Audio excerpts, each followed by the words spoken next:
So Marie Gomez is an accomplished human resources executive with over 15 years of experience, much of it spent at Goldman Sachs. Throughout her career, she has established herself as a strategic HR leader who excels at diagnosing organizational challenges, crafting effective strategies, and leading teams to implement impactful solutions. She is known for her empathetic approach and ability to drive meaningful change.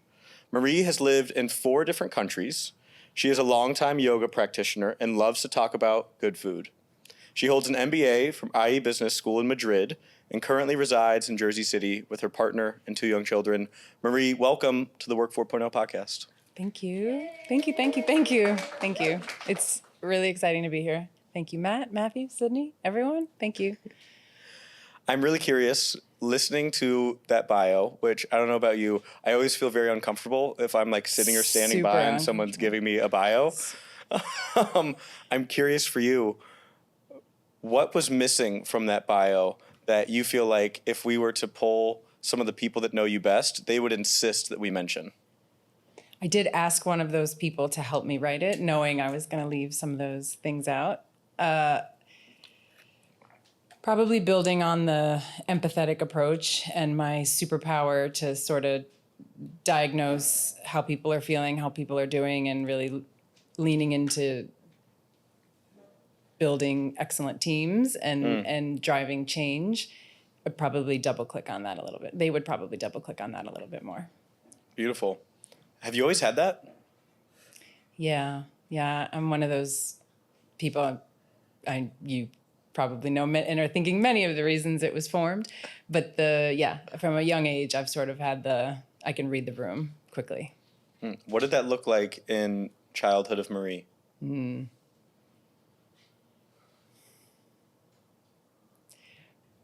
Probably also always sort of wondering how everyone's feeling, how everyone's doing, and what's the next possible step that we're all going to take together. Just always reading the room. Okay, so for me, we've talked a little bit about this. I was more of the like problem child, tear everything apart, but I was also always studying people, trying to figure out how they worked. And when I sort of think back to my childhood, there's 2 poles that I notice for the motivation of wanting to understand how people are working. One is like fear and confusion and trying to figure it out so I don't do things wrong. And then another is like curiosity and like the like drunken joy that can come from just like having like excitement and play with people and like getting to figure out how to connect more with people. And for me, I think it was like 70-30, like 70% was like fear and trying to avoid doing things that would push people away. I'm curious for you, like, are those motivations within when you think about your childhood? And if not, what motivations are there? Probably somewhat. There was a lot of, I'm a big sister. I'm the oldest. So there was, caretaker from 3.5 years old. And that magnifies, right? That just amplifies and magnifies. Looking out for people, trying to help, trying to organize, manage. It's a lot of that. Yeah. So eldest sister. So this seems like a really fun point to then ask. Can you walk us to how you got into your career? Just in general. Yeah. How did Marie, who was in elementary school, already tapped into empathy, really interested in reading people, already having those like leadership characteristics and a sense of responsibility for her younger siblings? Yeah. How did she end up in the world of people ops and HR? I have a vision of being on the George Washington Bridge at about 9 years old and seeing the skyline of New York City, growing up in the suburbs not far outside of New York City, and just thinking, this is where I need to be. I was like 9, and I knew it to be super true, that was like exactly where I needed to be, or at least in cities, for sure. And then evolved through, I guess, high school and school.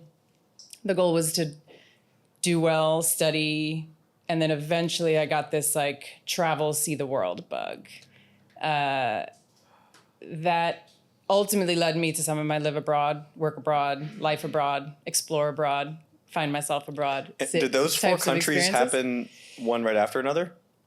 No.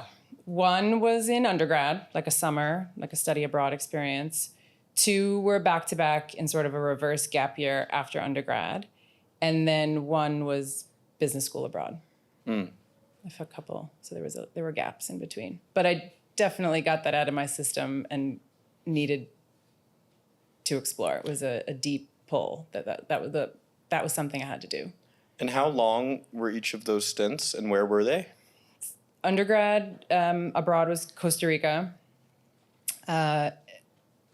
Reverse gap year, as I call it, right after undergrad, was I actually did work and it helped propel my career, but I like to call it a reverse gap year. Was London and Dublin, and a lot of London, but Dublin was definitely in there, and then Madrid for business school. So then, you today, if I'm sorry, I'm laughing at some of the questions I'm asking you, but I feel like you're gonna love this. So if Fingers not, crossed. we can take a turn anywhere. But if you were to take a look back as Marie today and look back at those experiences and think about that time spent in those countries at the ages that you were, and you were to pick like one lesson that came from those experiences that has really impacted your life thereafter, could you pull out 4 lessons for us, one from each? It doesn't have to be the biggest lesson, but just a big lesson from each. If I put my mind to it, I can manifest quite a lot. That was definitely clear from the get-go, which sort of propelled me to have crazy and wild ideas to do some other things and say like, yeah, it sounds crazy. I want to do X, but like, why not? Like, I can sort of be and do whatever I want. We all can. Yeah. That was sort of a moment. I can remember walking down the street in London, like, I can be whatever kind of grown-up I want to be.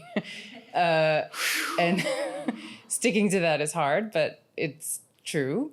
All right, so in London was this sort of deepening of the belief of, oh, wow, I can really do whatever I want. Like, things that I dream really could be possible. I could put effort into it and make amazing things happen. Yeah. Yeah, like the belief or the reality that you are who you are, you can build and grow and evolve. I didn't say change.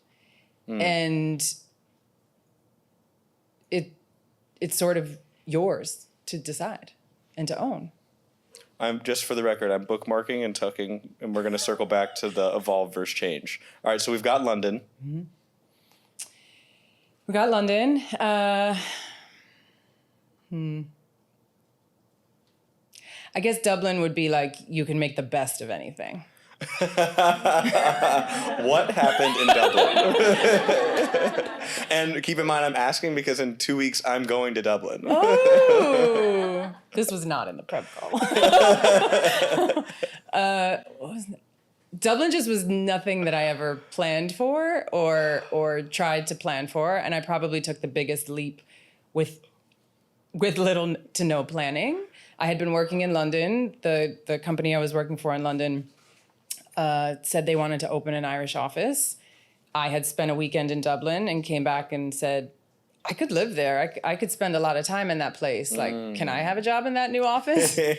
And the exact line was, if you can figure out how to get yourself a visa, sure. Like, so I don't have to worry about that. And I figured it out. Nice. And it was all good and legit and all the things. And yeah, I packed my bag and I went to Dublin, and my living experience was hilarious and one time only. And the people I met and the type of work I was doing was very sort of scrappy, but I didn't care because I was just excited to be there. And I got a whole new like intercultural experience and sort of proof that if I manifest it, I just might be able to make it work. Okay, so far we've got dreams are possible to bring into reality. Mm-hmm. Everything is figure-outable. Mm-hmm. And I can make the best of anything. Mm-hmm. All right, so that's Dublin and London. Mm-hmm, mm-hmm, what else we got? I guess actually going backwards, Costa Rica would have been like, I need to travel more. Like this life outside the United States thing is big, and connecting to my own like upbringing and multicultural background, like I need to travel. I need to see the world. That was definitely solidified there. And then in Madrid, it was truly about getting an education, but I wanted something that was very intercultural and very challenging. And I knew that, so many people said, but there's so many amazing schools right here in New York. Why are you going to leave New York to, go get more of an education? And my answer was, I really want an intercultural education as much as I want an education and the life experience that comes with that. And I feel like I have one more travel bug in me. And yeah, so the lesson there would be like, if you really, really want it, and I really, really wanted it, go. Wow. Beautiful. Thanks. Those are powerful lessons. Yeah. The other thing I would add is many people said to me at the time, like, you're not supposed to be doing this right now. You're supposed to be. That was a way to light my fire. And one of those underlying ones was, you're supposed to do that later in your retirement years, settle down. Aren't you going to be thinking about a family sooner than later? Then fundamentally what I really believed and felt at my core was like, I want these things to actually impact and influence me later in life, being a parent, for example, which I am now. So that mattered a lot to me. Sure. I'm wondering now, after getting your MBA and that version of Marie, would she be surprised with what you've done with your career since then? Satisfied, maybe not surprised. There's more to grow. There's more to do. Yeah. So it sounds like when you came out of that MBA program, you knew you were going to go into HR for quite a while. I did actually. It's not something people expect to come out of an MBA program, but I did get really yeah, what's up with that? Fascinated. I did. I became really fascinated with like the people side of the business and the people side of all the HBR cases we were reading. Like that's actually what I was drawn to. Were there a lot of other people in your MBA program that were like also passionate about HR? Did you find yourself to be so weird? Okay. No. Okay. No, they thought I was so weird, but I credentialized it in that I had an internship in HR during the program that I was able to get. And people were like, "Oh, you're really serious about that, huh?" Yeah, I'm really serious about it. Might be crazy, but it worked out kind of. What do you think it was about HR that like was pulling at you? I was really fascinated that like basically no company can run, widgets or otherwise, without humans. Like even if you are building widgets, and many companies aren't, you still need the humans. You still needed people. You still needed to figure out how to deal with payroll taxes and healthcare and all these details for the humans. And so that. It just seemed like it was going to the core, the root cause of all things. Yeah. I mean, business is about people. Yeah. You trace it back from both ends, and ultimately you'll find a person that's creating the value and a person that is receiving the value. It's a vehicle for transferring value from one group of people to another group of people, and we kind of like forget that. It's like a given. It's like an assumption. Yeah. Yeah. So then I'm curious from that moment, like when you were like the passionate HR girl going through the MBA program. Woman. Thank you. MBA woman going through that program. And people are like, she's kind of weird. Yeah. How has HR really changed since then?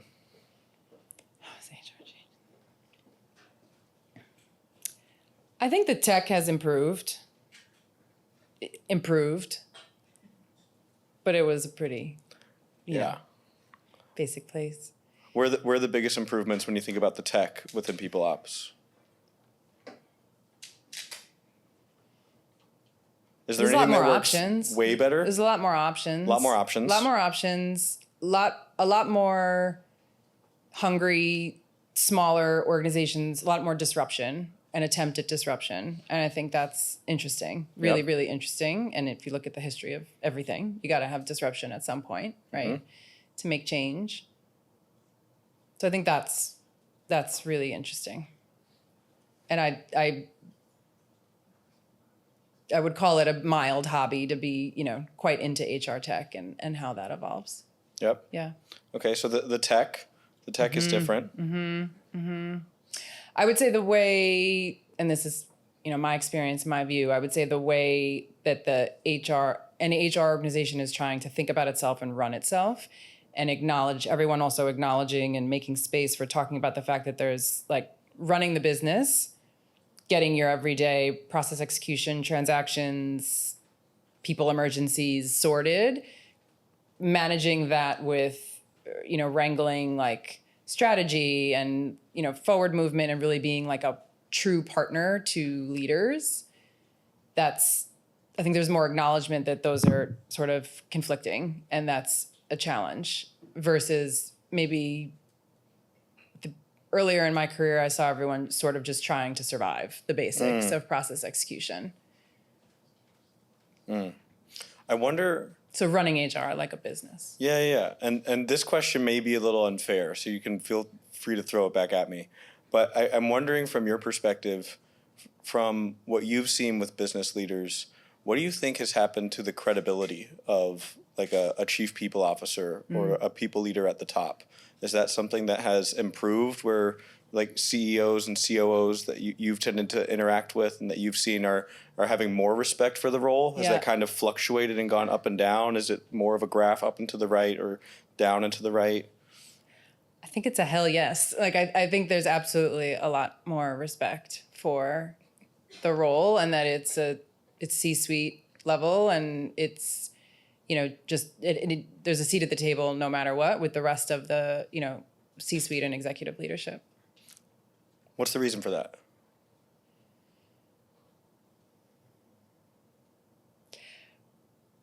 Probably also the evolution of how we've seen talent evolve, the generations evolve, the ways of working evolve. I literally can remember people saying the millennials are coming. They're coming. They're going to work differently. And I don't know why people said it like it was such a big deal when it was like a blink of an eye ago. But everyone's completely grown now. Now the Gen Zs are coming. Exactly. Everyone works different. We're going to have to think about things different. And I think that's helped. I think everyone's had to like think and operate and work different. Obviously, broader tech advancement, like the iPhone, like all these things have, happened in the space of, just a couple of decades. And that's been, I think that's just changed the culture more broadly. Yeah, there's something about what's just been happening Like in the our working modern culture world. more broadly. Totally. Yeah. Totally. Like something about what's been happening in our modern world the last 2 decades that have really started to show the weak points and the blind spots of business leaders who aren't necessarily familiar with organizing groups of people or the sorts of things that someone might explore at like an HR conference. It's like there's been a turning on the lights of some of the things that you don't know. And yet I'm curious if we are to then think about some of the things that typical non-HR people don't know that they don't know. If we were to name some of those things, like what's what's really important that people in HR are pretty well aware of that other people might not think about that's really important for a business to function well?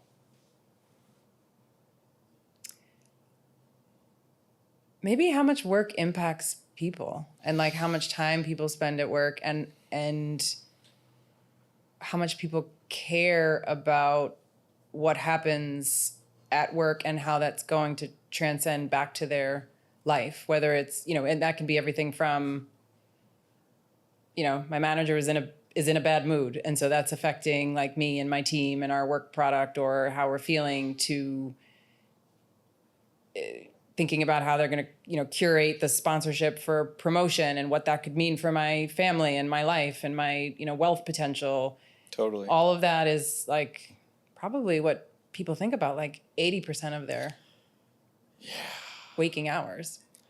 I feel like so many people leaders that I talk to feel like a core part of what they do functionally within the business is actually shelter other people from seeing that. It's like, it's so much of that is highly visible within people ops, and yet then the only space where others are really seeing that is through communications from people ops and HR.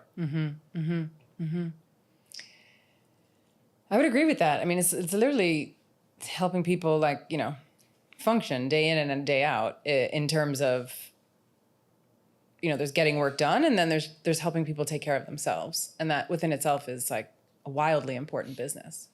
Yeah. Well, and I wonder if we could step a little bit into really thinking about the future and like the next 5, 10, 15 years. And we get to like play a little bit into prophesizing. What are some of the biggest challenges within the responsibilities of people ops today that you would really love to see solved or made better, or better tools made to support?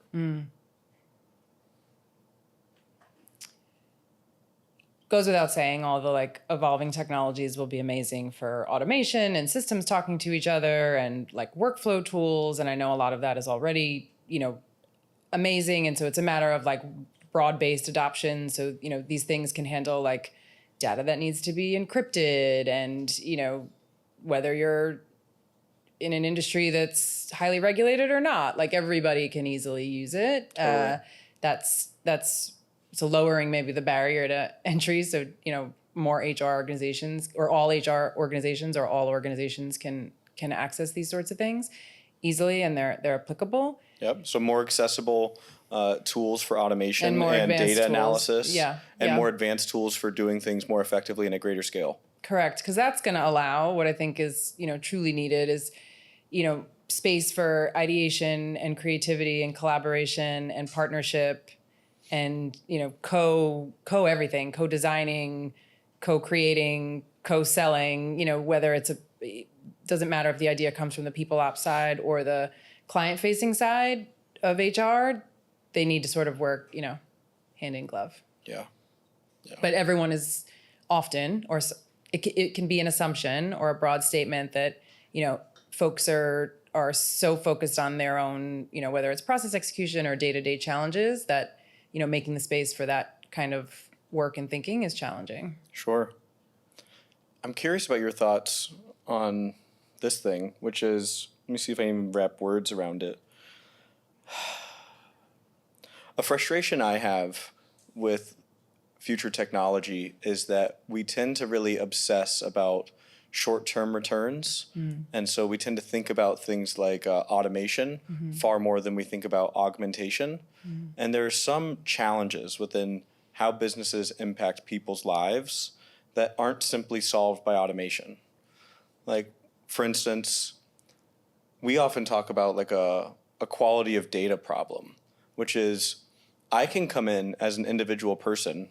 I've done it hundreds of times. I can talk to different people on your team, and I can start to identify where some real communication problems are happening, where some people are just like not sharing stuff that's creating inefficiencies, where there's like weird resentments happening between certain teams. But like, you wouldn't be able to tell that by just like taking a look at the project management or even like the emails going back and forth.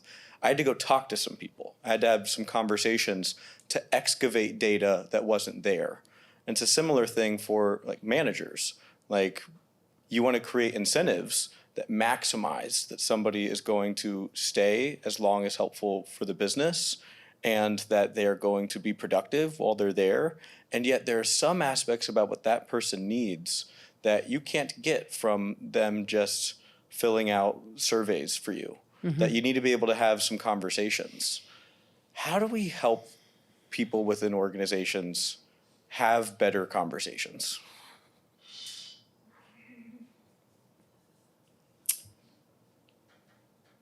You do need a human or two, I think, I'm biased, that have the empathy to sort of see and feel that and get the right people around the table and can sort of play broker to, I would say, sort of shepherding folks towards the change and towards those conversations. And, what sometimes it can look like one team has a great idea and they want to like fully bake it and wait until it's perfect and built and show it to another team.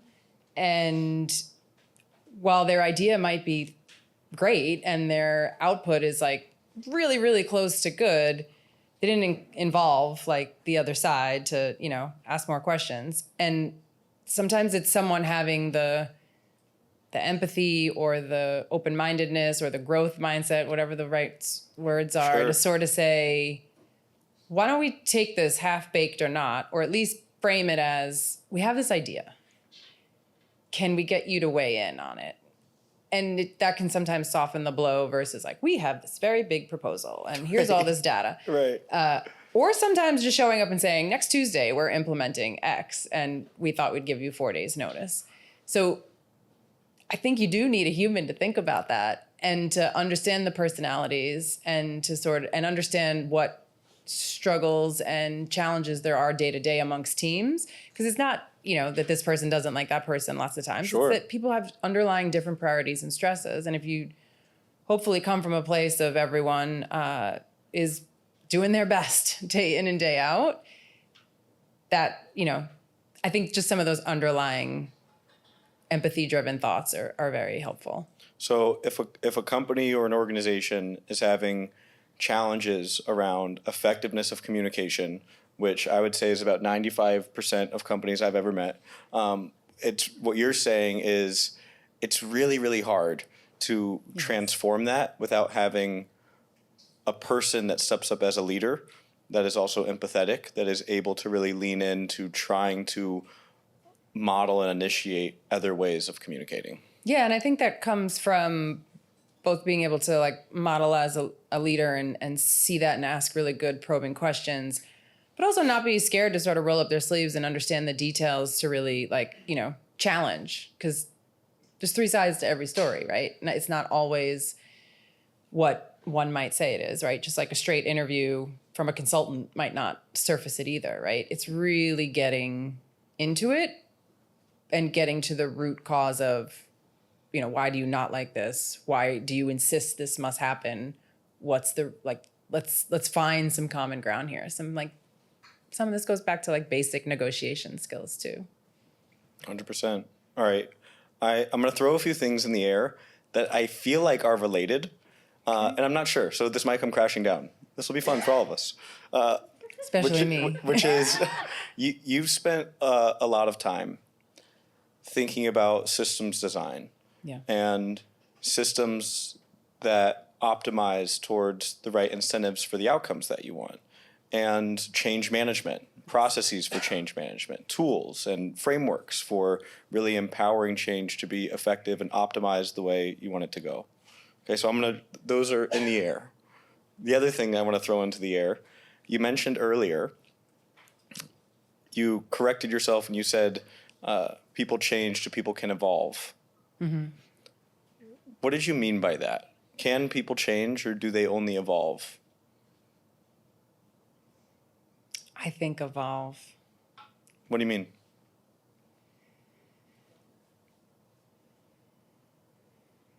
I think you're born with some basic, underlying root personality traits. I'm a mom of small kids. There's some things they did as newborns, and there's some you've got a things they're biology still you doing come it into now. this world with. Yeah. And then there's really well studying humans in a more deep way, but then you absorb all these experiences, lived experiences, and all the programming through whatever culture and part of the world and everything that you grew up with. And then there's the experiences so those are sort of experiences you didn't plan for because that's what you sort of had. And then there's the experiences that you then choose to associate with and build on top of. And assuming, there's some programming you need to deprogram and work through, which most people do too, you then build on new things. And so it's sort of this like just ever-changing, break it apart, put it back together, break it apart, put it back together. And I think that's an evolution. And so... Because you're never completely stripping everything down to nothing and building a new house. There's always still some basic foundation that's there, even if you've changed your programming and done all the amazing hard work that everyone's battling every day, one way or the other. It's still an evolution. So for you, a change would be something that is more comprehensive and complete, like changing a water bottle to an orange. Yeah. Like you can't do that. Yeah. Yeah. But an evolution. So I'll tell you what I really love about that, which is one of the biggest struggles when it comes to mental health is that we all walk around with this inner critic. You might call it like your part X or your inner judge, whatever voice you have for it. It gets trained and reinforced all throughout our lives, and it like finds all the little ways that we don't meet the commitments that we expect of ourselves or the things that we think others expect of us, and like this inner war that happens within us. And what starts to happen is throughout so many people's lives, so many of the challenges they have with their well-being root down to not being able to accept core aspects of who they are. Thinking that like, I've got this stuff over here I'm trying to aspire to. I'm trying to be more like this. And forgetting that there's two parts, actually. That like, you have to integrate, face, and embrace whoever you are, whatever has happened in your life, whatever's here, and then find ways to connect it to where you want to go and who you want to become. But you can't leave it all behind. That's not how human brains work. We're contextual beings. You can't delete anything from our nervous system, but you can recontextualize it. Yes. You can add new layers of meaning around it. You can create new connections about how things connect within you. And there's a really interesting parallel to organizations there, which is you can't snap your fingers and change all your processes. There are things that have happened here that need to be acknowledged. You have to break it apart and put it back together. Right. So you have to start with what do we have and then build from there. You can't radically just start from scratch. You've already started. I agree with that. All right, last question. In a minute or less, how would you describe what you hope to see in the future of work? I would hope to see ways of collaborating and creating that like we don't even understand exist yet. So all the wonderful efficiencies of evolving technology, and then similar to what I said earlier, but really then allowing space for what is left and needed for, humans and humanity to manage, that gets to also like evolve. Amen. I'm with you. Thank you. This was so fun. Same. Thank you. Ladies and gentlemen, thanks for being part of our conversation.